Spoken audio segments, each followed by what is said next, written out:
All right. While the premium brands were done tournament style on Instagram, the two Mattel brands, Matchbox and Hot Wheels, were done via poll on lamleygroup.com. Put them all in. You guys got to vote for the model that you thought was the best and the model that you thought was the most disappointing. I like to say I only do worst with super, most disappointing with the other lines like Hot Wheels Premium and Basic. Same thing with Matchbox. Only because I think most disappointing is far more interesting than worst because it's the model that disappointed you most. Maybe you were most excited for it and it just didn't pan out. So let's start with that. I'm going to let you guys decide. Well, I put it up there, and the runaway for most disappointing, we're going to start with Matchbox moving parts. The most disappointing Matchbox moving parts by getting 16% of the vote. 12% of the vote went to the BMW M4 Cabriolet. And by the way, I'll post all of these results on lamleygroup.com here shortly so you can see kind of what all the runners up were. But your most disappointing model for 16% of the vote was the Toyota FJ Cruiser. So I want to see your comments. What did you not, if you voted for this one, what did you not like about it? Because I think it's fine. I'm not terribly passionate about this vehicle. My most disappointing, I didn't even think about it. I should have probably thought about it.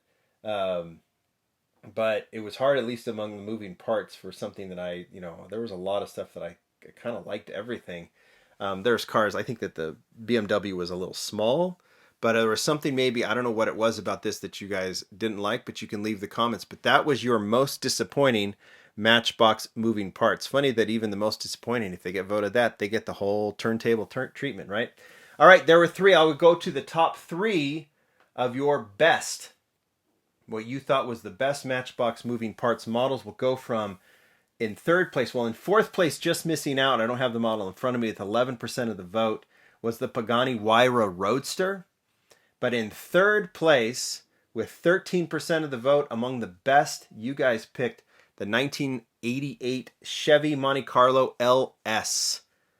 This one has opening doors. This one was in jet black to be released with the 5-spoke models. You guys clearly liked this one. Two others you liked more. But this one was one that was very popular. Kind of hard to find. But then again, a lot of the Matchbox moving parts seem to be hard to find. Your second place model coming from, and I picked from both the moving parts line and the premium line. If it was a new model and it had a moving parts, it was part of this tournament or part of this poll. Yours was the Henry J. Gasser. This one with the opening hood was your second choice, or your runner-up as best of 2021 in the Matchbox moving parts line. We're seeing moving parts becoming a big part of what Matchbox does. We're going to see that more in 22. But this one was one that I think anytime a Gasser gets released, there's going to be excitement among collectors. So no surprise that this one finished in second. It would have finished in first, and I am still wondering if I made a mistake here, to be honest, because it was technically a 2021 release. I was given a preview model of it. I figured it was going to be out in time. And I went ahead and included it, but it has not been seen in stores yet. But yet it was still voted, and hopefully you've seen enough of it with the videos and pictures that I've done. But you picked with 20% of the vote the 2019 Nissan GT-R Nismo as your best moving parts model of 21. If you're excited about it and you like what you see in my pictures, I can't blame you. Vote for it. It's your favorite. I probably should have waited and included it in the 22 just because people haven't had it in hand, yet it's still won. And there's some people that feel like they already expressed to me, this one shouldn't have been in there. I see exactly what you're saying, but I did put it in and it did win. And this is your 2022 moving parts best new model for Matchbox. And look, I can't argue with you. It's an absolute stunner. I think that the casting itself with the opening doors is pretty fantastic. But my best, it actually comes from these four.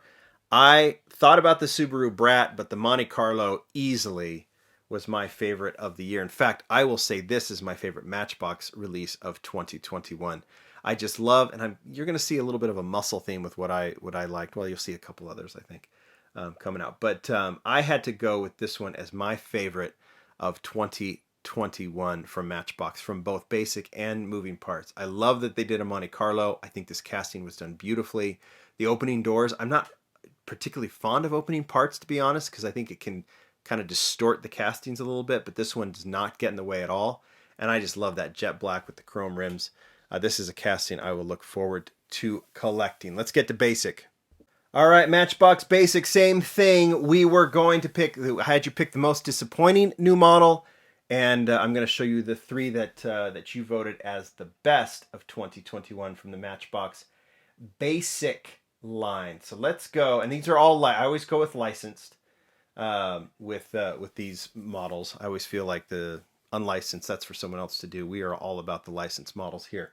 So, for Matchbox, for your worst, it was kind of a runaway. With 10% of the vote was the 2019 Mazda 3 as most disappointing, but your runaway with 14% of the vote, a significant chunk of votes among all the models was this one. It's the Bentley Bentayga. Bentayga? I hope I'm saying that right. I think when you look at it here, I know exactly why this was voted most disappointing. When you look at the replica itself, it's actually pretty nice. It's got a good size. The detailing is nice. The color's nice. You've got the front detailing done, the rear detailing done. I think there's a lot of things to like about it. But when it comes to models that don't have interiors, and there's really no reason to not have an interior, that makes Matchbox collectors unhappy. And I see why. Now, if this one had like some sort of like roof piece or something like that. There are, the math to do these models, sometimes you sacrifice one thing to be able to do another thing. But this one, why it got no interior is still a little bit confusing, and the collectors have made themselves heard.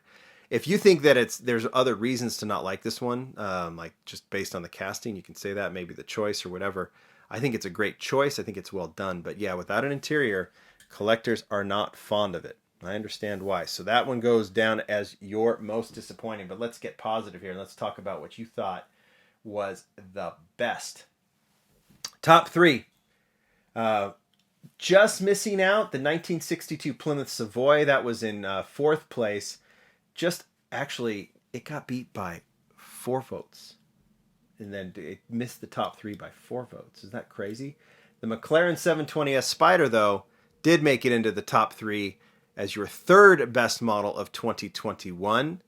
No argument here. It's a really well done casting of a very, very cool car. I actually think this is a better version than the hardtop that Hot Wheels did. It just seems better proportioned. The back looks better. In fact, the fact that they detailed the back is a really big, important part of this with this model. I just think it's really nicely done. I love the color that they chose for the first release of the McLaren. Number 2, these two actually only 5 votes. You think about the thousands and thousands of votes, only 5 votes separated the final 2.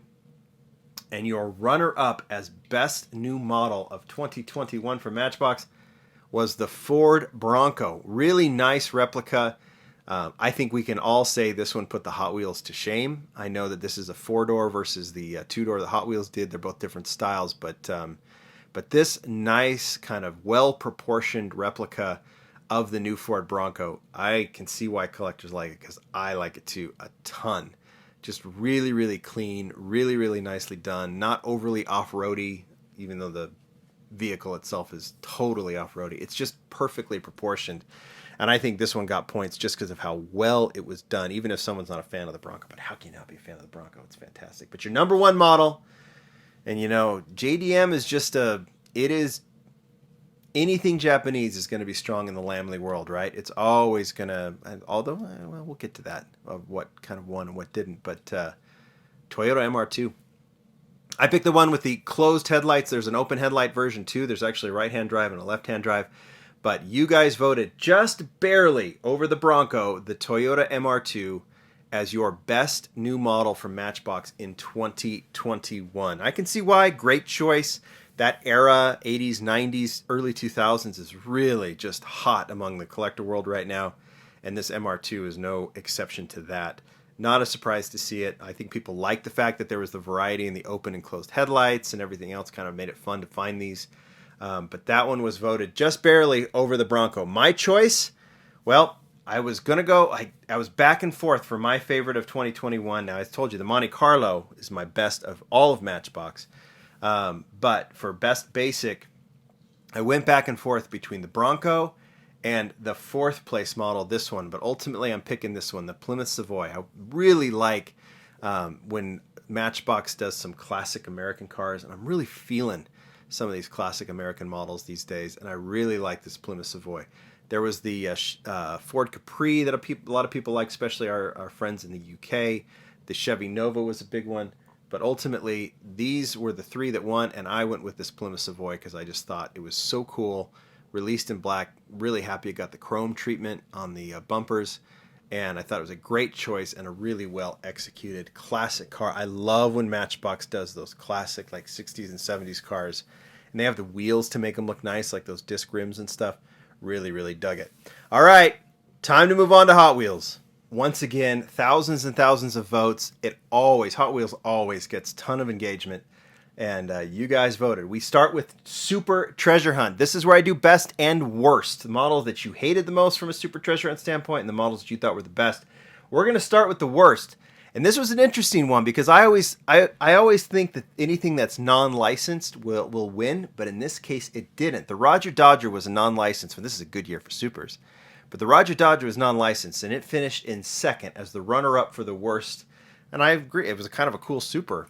And I think sometimes, whatever the criteria, whether it's the model chosen, how much of an upgrade it is over the basic model, over its basic counterpart, just the deco, whatever you want to choose for why you liked a Super, it's really up to you.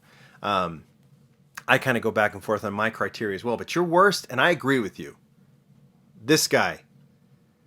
It is the Mazda RX-3. I don't know if people don't like the casting, but I think a white Super just doesn't cut it.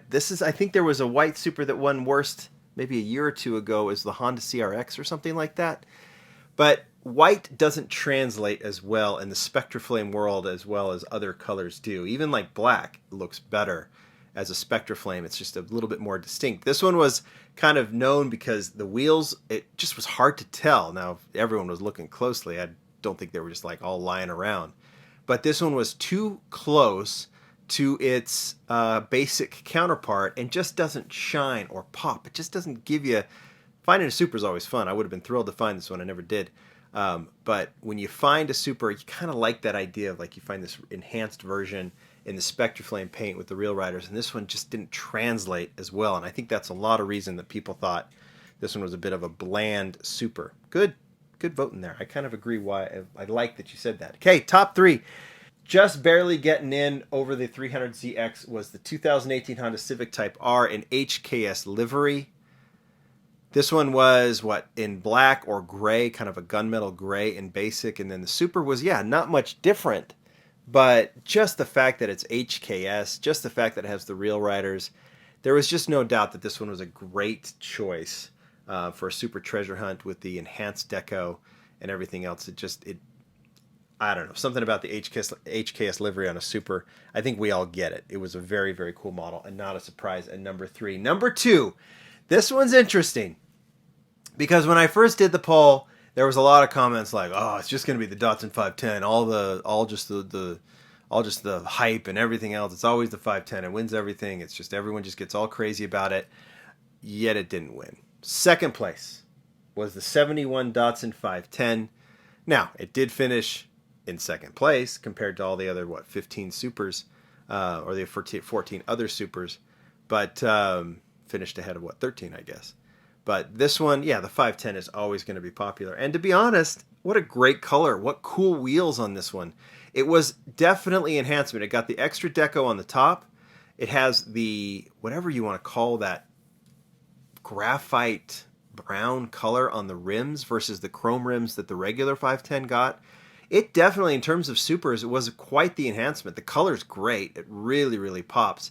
And I think that it's actually very much, even if you don't like the 510 or you get all annoyed with all the hype it gets, it was a very worthy Super and finished in second. But your number 1, everyone loves Golf. Everyone loves Porsche. And the Golf Porsche 356A Outlaw, took it as the best, as your choice of the best Super of 2021.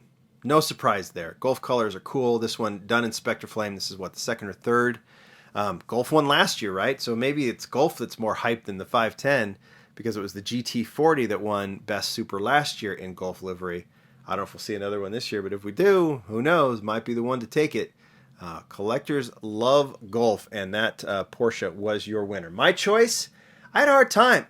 The HKS Honda I absolutely love just because it's HKS. It's just such a cool deco, a cool livery, and looks great as a Super Treasure Hunt. I actually really like the plain Supers, the RX-7 that was released. The 300ZX, I've already proclaimed this is one of my favorite Hot Wheels castings since it's been released, and I can't go beyond that.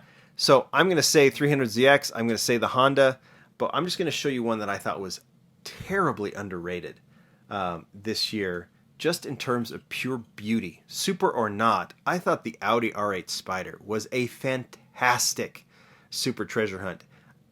Also in Spectre Flame Blue, also with chrome rims, but this is the first one to sport the 5 spokes as the real riders on a Super Treasure Hunt. And there's just something about this casting that is so pretty as a Super Treasure Hunt. It just looks perfect with those chrome rims. The casting is a little bit small. I don't know. The R8's not a huge car. So I really like this one, and I think it's a bit of an underrated. Is it my favorite of the year? I don't know. I'm still going back and forth between the 300ZX, the HKS, and this one. But I'm going to put it under as my most underrated model of 2021. There's your Super Treasure Hunts. Let's move on to premium.